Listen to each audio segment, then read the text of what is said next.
¿Qué tal amigos? Este es Medita Mundo, la videocolumna que compartimos acá en la República. Vamos a hablar de algo que está ocurriendo ya desde hace algunas semanas en el mundo. Hemos visto que hay protestas en Sri Lanka, que es un país asiático donde incluso ha renunciado el presidente y el primer ministro ha asumido la presidencia interina. Ha habido protestas en Panamá. Y también ha habido protestas en Ecuador hace algunas semanas.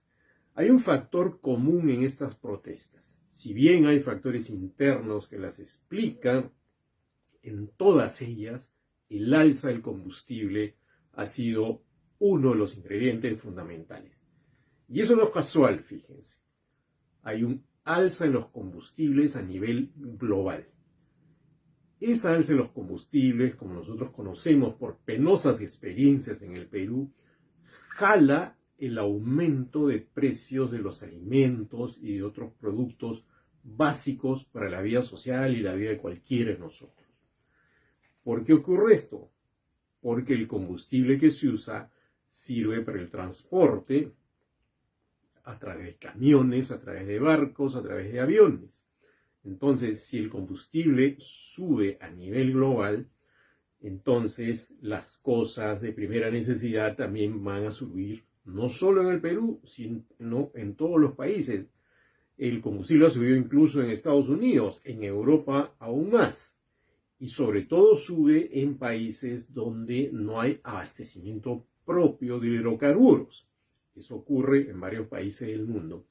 Pero ¿qué es lo que ha causado esta crisis energética? Que eso es al final, el alza de combustibles, mejor dicho, es una expresión de la crisis energética. Hay tres razones que le explican. Una es que durante la pandemia de COVID-19, que aún no termina, pero está probablemente en sus estertores finales, bajó la producción de combustible, bajó la producción de ciertas fábricas, bajó la productividad en general y buena parte del mundo estuvo viviendo con lo necesario.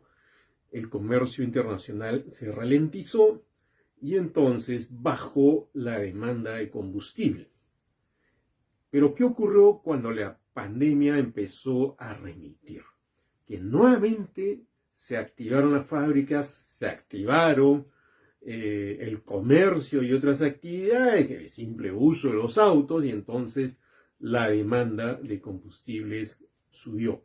Pero resulta que las plantas energéticas que habían estado acostumbradas a producir poco durante la pandemia tuvieron que rápidamente empezar a producir más, pero no llegaban a cubrir la enorme demanda de combustible que había a nivel global. Encima de eso, como ustedes saben, a partir de enero de este año, de comienzo de este año, estalla la guerra entre Ucrania y Rusia. Y esto pone un ingrediente aún más grave, porque ¿qué es lo que ocurre? Rusia es uno de los mayores exportadores de gas y petróleo a nivel mundial. Buena parte del gas ruso va a Europa, por ejemplo. Entonces, cuando se cierra, digamos, el caño ruso, el combustible, se agrava esta crisis energética global. Y entonces los precios de los combustibles comienzan a subir en todo el mundo. Un tercer factor, no menos importante, es que estábamos, precisamente a raíz de la pandemia y cierta conciencia sobre el problema ecológico de este tiempo, transitando hacia energías alternativas. Pero esas energías alternativas, de momento y lamentablemente, no son suficientes para cubrir la demanda global.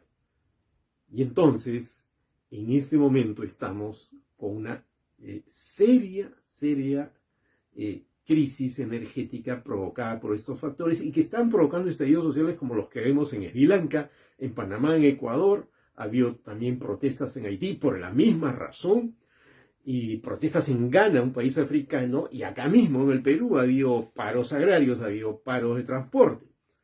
Si esto no se encara con inteligencia, con suficiente estrategia desde el Perú y desde otros países, esta crisis energética va a provocar más crisis sociales que pueden ser tan graves como las de Sri Lanka. Y claro, no solo provocarán la caída de un presidente o un primer ministro, sino que sobre todo provocarán una crisis alimentaria. Y eso es algo que se tiene que prever desde los gobiernos de todos los países del mundo para que no se convierta en algo especialmente grave. Les dejo esta reflexión, amigos. Nos vemos en una próxima emisión de Medita Mundo, pero tengan en cuenta que este es un problema que se viene y que hay que tomar conciencia social desde cada ciudadano y desde los gobiernos involucrados para que la crisis energética no se agrave y pueda ser por lo menos contenida y no derive en crisis sociales de grandes dimensiones. Chao, hasta pronto.